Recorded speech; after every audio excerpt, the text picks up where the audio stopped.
Hey, it's Amy joining you today again from Dutch Touch Interiors. This time I wanted to talk about drapery and valances. I'm going to talk a lot about custom drapery in particular, but also talk about some off-the-rack drapes that you can find.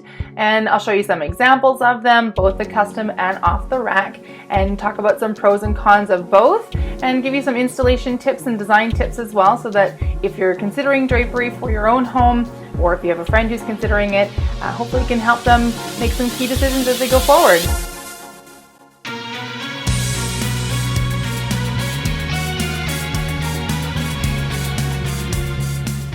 So first, let's talk about benefits of drapery just in general. One of the biggest things that drapery does for your home is that it adds style and elegance into any room that you put them in. Often they're used in dining rooms. You can see them in living rooms. I've put them in bedrooms. Pretty much any room that has a window with reason, you can almost put drapery in. Another thing that drapery does help to do is it helps ground a room, and it also can help, quote, raise the ceiling. So depending on the style of the drape and the size of your room, if you have drapery that has that added element of weightiness and the room already feels very airy and it feels like it's kind of flying away, a drape will help add some grounding elements to it.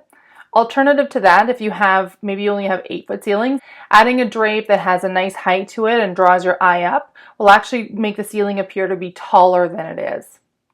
And lastly, of course, one of the benefits of drapery in general, it's a great way to add color and texture into a space. So you can have solid materials, textured materials, you can mix them up, you can add details like tassels and fringe or different piping. There's really, the sky is the limit when it comes to drapery, and it just adds a really nice finishing element into your space. So when we're talking about custom drapery, there's a lot of benefits to consider of custom over a store-bought. One of the biggest ones for custom drapery is that it is styled and tailored to you and your home. I talked already about the variety of fabrics and hardware that you can get. So you can you choose everything exactly the way you want it. You can choose the design exactly the way you want it, and everything comes together exactly how you like it and what fits for your home. You're virtually unlimited in your fabric options and your hardware options. So again, fabric, obviously there's lots of patterns and textures, but in hardware as well, what you see on, say, off the rack, Home Depot, Rona, Walmart, your standard decor store, they're okay. The hardware is okay. You'll find that if you hold a off the rack hardware and you hold a custom hardware, the difference in quality is totally different. Your finishes are very different. You have far more variety in a custom option and lots more finial options. So you have a lot more options if you're going custom versus just going off the rack. Obviously also, quality and durability is a big difference of custom drapes over off the rack. On average, a custom drape will last about twice as long as an off-the-rack drape. It does depend a little bit on how much wear and tear they do get. When you're doing custom drapery, you also have the option to do wide width panels. So when you're buying off the rack, you're limited to a standard size. It's a standard length, it's a standard width. If you have a wide window, that means that you need to buy multiple panels, and then they're not necessarily seamed together. With custom drapery, you can have obviously as wide as you want it to be, and even if you buy a patterned or a textured fabric, the workhouse will actually pattern match your fabric so it looks seamless all the way throughout. And then the seams are actually tucked inside the fold of the drape, so you have to really go look for it if you're going to find that seam. And then the last thing, of the big benefit of custom drapery over off the rack, is the lining options. And it sounds really less than fun because it is the back of the drape, but it does make a huge difference in the length of life of your drape. So if you think about it this way, the fabric on the inside is what you see. That's what really adds the element of style and flair into your home. But the back of the drape is facing the window. It's taking on the brunt of the sun when it's closed. So all that UV wear and tear, that's what's coming on the back of the drape. Most off-the-rack drapes either are not lined at all, or they have a very, very cheap liner on the back that will degrade very quickly, especially if you have a south-facing window. So if you go custom drapery, you can have a really nice lining option. You can choose between just a standard lining versus a blackout lining. If you wanted to have a colored lining, you could potentially do that as well. It totally depends on the workroom that you're working with, or the designer that you're working with, but it does give you a lot more options. And again, it will help lengthen the life of your drapes.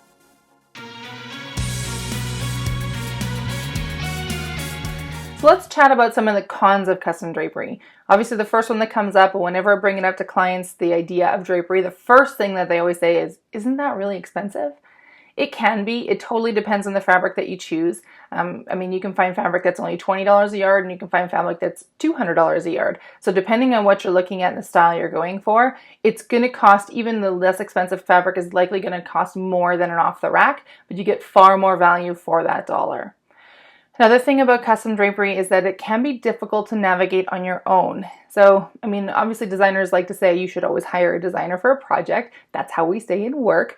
But it is difficult. There's so many options. Here's an example. This is just the workroom that I go to. This isn't even all the fabric options that they have, but here's some examples of how much fabric that's available. Navigating through all of those books and all those color swatches can be really overwhelming. And if you're not sure what you're looking for, you can very easily get lost in there. The last thing, and it's difficult to find cons about custom drapery other than the first two, but the last one is actually just that it takes time to spec and to make your drapes. So there's a bigger investment. It's not just going down to the store and picking something up and popping it up on a Saturday afternoon. You're either working with someone like myself or at workroom, you're going to go through finding all of the fabric. Then once you find the fabric, you have to order the fabric. Once the fabric is ordered, obviously it has to get made, and then it has to get installed. So that can take anywhere from, say, 3 to 8 weeks, depending on the workroom and the fabric that you're looking at. So it does take a little bit more time. It is an investment. It's something that's totally worth it, but those are things to consider as well.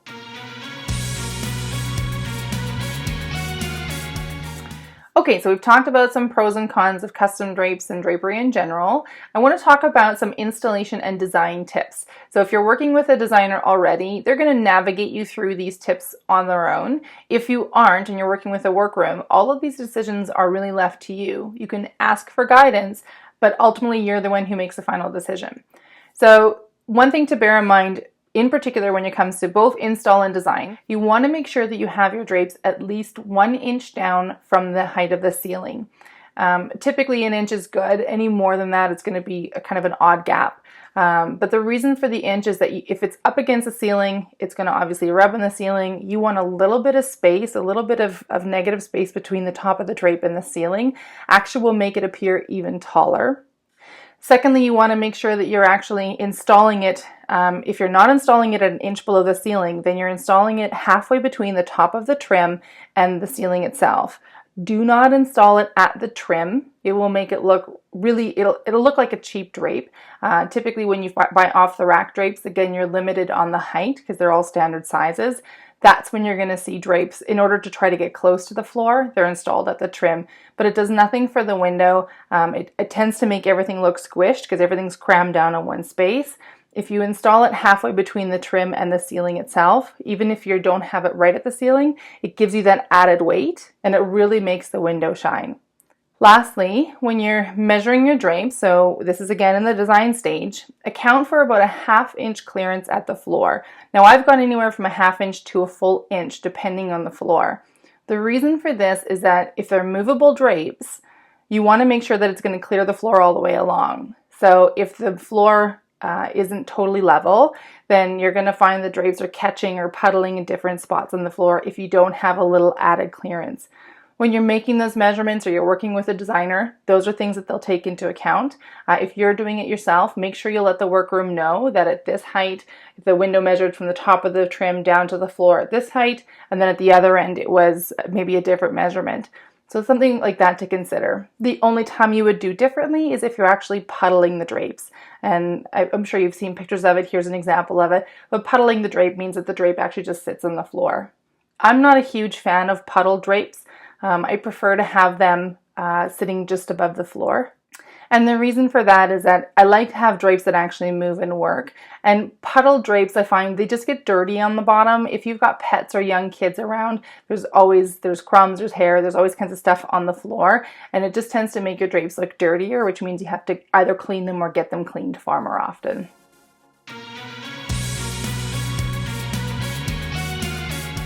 So we've talked about some of the pros and cons, some of the ideas between custom versus off the rack. I wanted to show you some examples of projects that I've done in the past.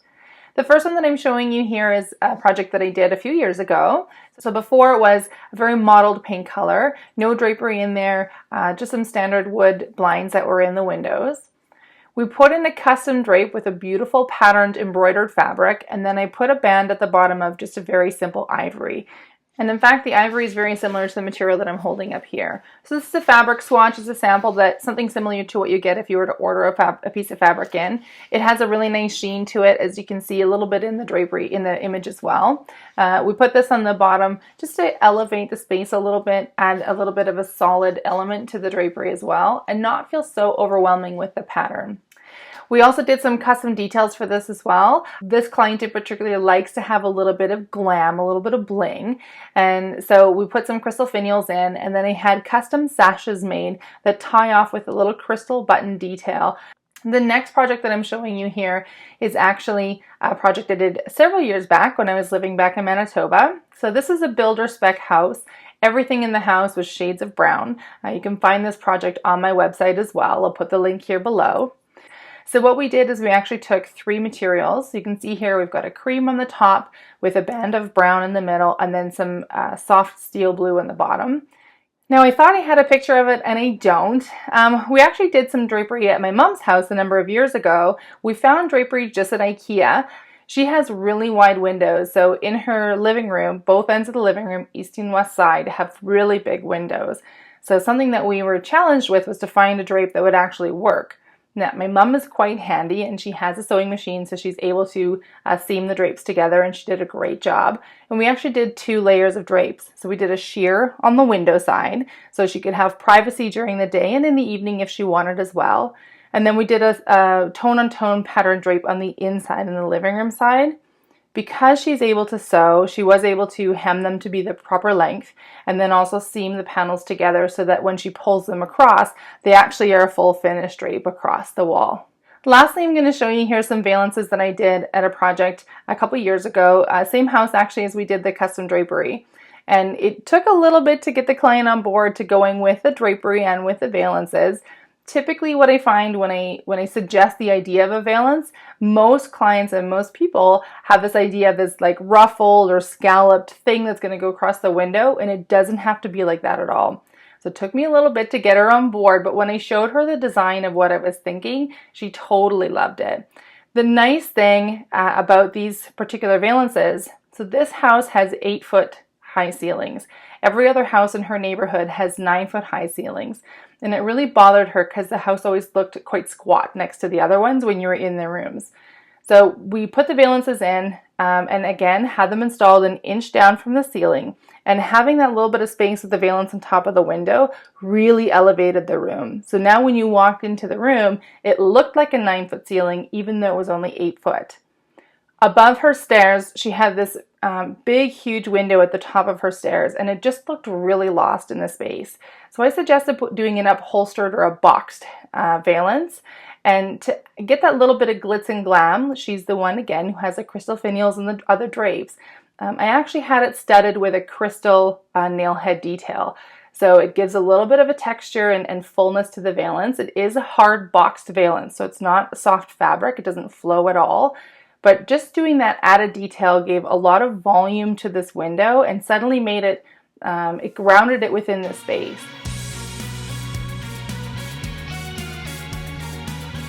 So there you have it. Now you have some information about custom drapery versus off-the-rack drapery, some examples of valances. I hope that it does inspire you to put some things in your own home and certainly move away from the fearfulness around drapery and valances. Again, cost can be a factor, so depending on your budget, if you do want custom drapery, make sure you let your designer or the workroom that you're working with know what your budget is so they can find something that works within it. If you like this video, please share the video. I would really appreciate if you share it out on your favorite social media pages. If you want to follow Dutch Touch Interiors, please head over to facebook.com/Dutch Touch Interiors. We're also on Pinterest at pinterest.com/Dutch Touch INT. On Instagram, our handle is Dutch_touch_interiors. By all means, head on over to our website, DutchTouchInteriors.com.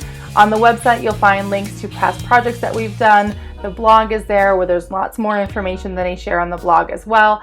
And please, I would love if you would sign up for a monthly newsletter. I only send it out once a month. I don't want to inundate your inbox, but the newsletter has a really easy to implement design tip for your home. Last month we talked about succulents. This month we're talking about prepping your home for vacation. And the newsletter includes links to the past blogs that have come out, as well as videos like this one, and it just comes directly to your inbox once a month. I hope you found this video informative, and I look forward to seeing you on our social media pages soon. I wish you a wonderful week ahead and look forward to seeing you again.